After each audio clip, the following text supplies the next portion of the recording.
Os desenhos ainda terão que ser coloridos, mas mesmo sem cores, eles dão vida a personagens que contam uma história. O livro Imortal é composto por 70 páginas, mais de 50 só de quadrinhos, que foram criados com base na obra homônima de Machado de Assis. Mas o interessante de tudo isso é que toda essa produção resultou de um trabalho coletivo. Bernardo Aurélio, conselheiro do Núcleo de Quadrinho do Piauí, coordenou uma oficina composta por 20 alunos do Centro de Ensino Médio Integral de Dácio Silva. O trabalho de produção durou 5 meses e resultou nesta obra que ganhou forma, ação, cenas de luta e amor que surgiram da imaginação dos estudantes. Então, Bernardo, eu queria que você falasse um pouco sobre como foi executar esse trabalho e também como é que ele começou. Por que essa escola foi escolhida para executar esse trabalho e envolver esses alunos neste livro? Bom, a escola tinha um projeto, tinha um recurso e tinha a intenção de fazer uma oficina de desenho. A gente foi convidado por conta do trabalho que a gente faz com o núcleo de quadrinhos e a gente foi chamado para cá para fazer essa oficina. Então, eu propus que a gente não fizesse apenas uma oficina de desenho, ensinar as crianças a desenhar, porque às vezes isso se resume a ensinar a criança a fazer a figura humana, e aí fica nisso, né, a anatomia. E a gente precisa ir além disso, né? Então eu propus que a gente fizesse uma oficina de história em quadrinho e que a escola procurasse entre seus alunos, porque sempre tem, aqueles alunos que têm alguma aptidão de desenho. Tem aquele interesse. Aquele interesse, não precisava ser o melhor desenhista do mundo, nem nada do tipo, mas que desenhasse alguma coisa. Então eu chamei esses alunos e disse, olha, eu não vou ensinar vocês a desenhar, eu vou ensinar vocês a fazer história em quadrinho, a conhecer a linguagem do quadrinho. Contar uma história através do desenho. Isso, como fazer isso? Que aí o desenho de vocês aprimoram com o tempo, está sempre aprimorando, mas vamos conhecer a linguagem primeiro. E a proposta foi essa, então assim, a gente passou 5 meses fazendo isso. A gente decidiu um texto, na verdade eu propus o texto, um texto do Machado de Assis chamado o conto O Imortal. Uma história fantástica, que a gente conhece muito pouco da literatura brasileira, essas histórias fantásticas, principalmente de um autor como o Machado, a história de um cara que não morre. Então eu imaginei que isso iria criar um interesse nos alunos. Como seria essa história do cara que não morre?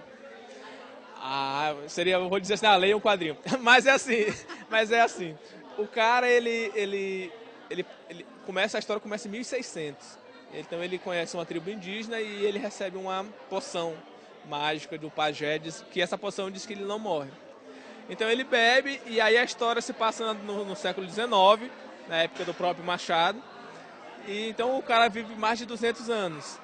E conta essa história do que ele fez durante esses 200 anos e do que, inclusive é uma característica muito importante, porque a obra não fala simplesmente sobre imortalidade, fala sobre a própria aceitação da morte, que é um tema muito polêmico para você tratar, principalmente com crianças, mas as crianças lidam com a morte diariamente, né? Então assim, eu propus também esse tema. Inclusive, Bernardo, a gente vê aqui que as imagens, né, retrata a questão da antiguidade, né, as pessoas, o modo de se vestir. A história se passa no século XIX. Se não me engano, se passa em 1860, alguma coisa assim.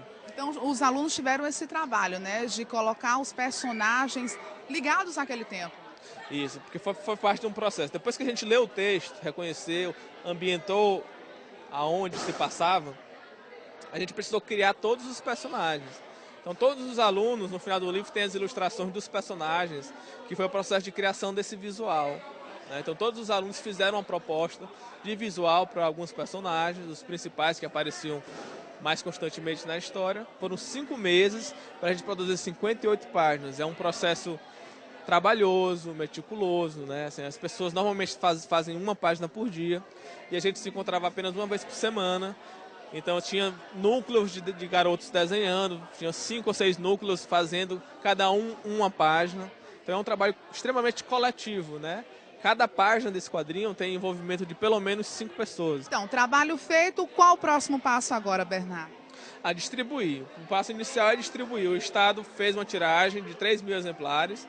Acredito que todos os alunos hoje aqui no Colégio de Dácio receberam um exemplar.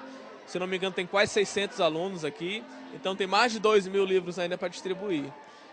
E para que os alunos conheçam, para que os professores conheçam e que possam trabalhar esse texto. Depois eu pensar em outras oficinas. E o que é que fica desse trabalho desenvolvido com esses alunos? Fica primeiro os alunos que aprenderam uma linguagem nova, segundo, que conheceram Machado de Assis, terceiro, que são crianças de 10 a 15 anos que hoje são autores de quadrinhos, né? Então, assim, eles se tornaram autores, criadores, e fica esse legado aí para eles continuarem ou não, contarem suas próprias histórias, multiplicarem isso, né? E fica um projeto bonito, bem sucedido e que merece ter continuação.